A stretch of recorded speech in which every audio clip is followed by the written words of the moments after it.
There are times when I wish I could make up my own custom attribute for an HTML element. Maybe it's a div that would hold a product, and I'd really like to be able to provide a price attribute that I could read programmatically. Well, HTML doesn't have this, but it has something very close. That something is called a data dash attribute. It's called that because you can create any property you want, as long as you start the name of it with data dash. So I could have data dash price. So here is the code running that we're going to be looking at. We've got a bunch of movies that are put into different categories. If I click on, say, Spotlight, probably have to pull that over a little bit more.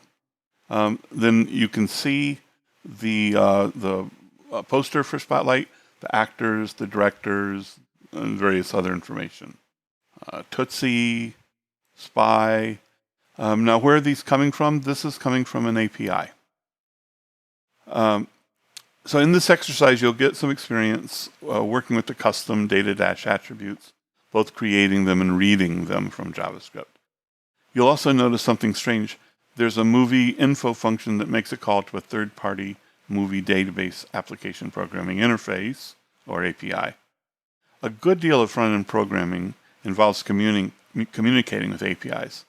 Sometimes, like in this exercise, the API belongs to a third party. Many times, though, you'll be communicating with an API made available by the company that employs you.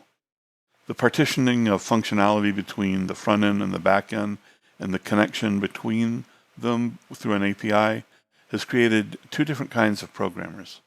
On the front end, we work with data received from an API and manipulate it on the page, providing the page with interactivity. Back-end developers don't deal with user interaction, but rather with pure logic and data. Databases, for example, live on the back end. So it's beyond the scope of these exercises to go any deeper into using API, but it is a critical skill and one delved into more deeply, including those weird async and await keywords that you'll see in the code, where we have there we have await, and then up here we have async. You'll find out more about this in my Career Changer course. Information is available at codingcareer.com. Anyway, look this over and play around with it, and I'll see you in exercise 53.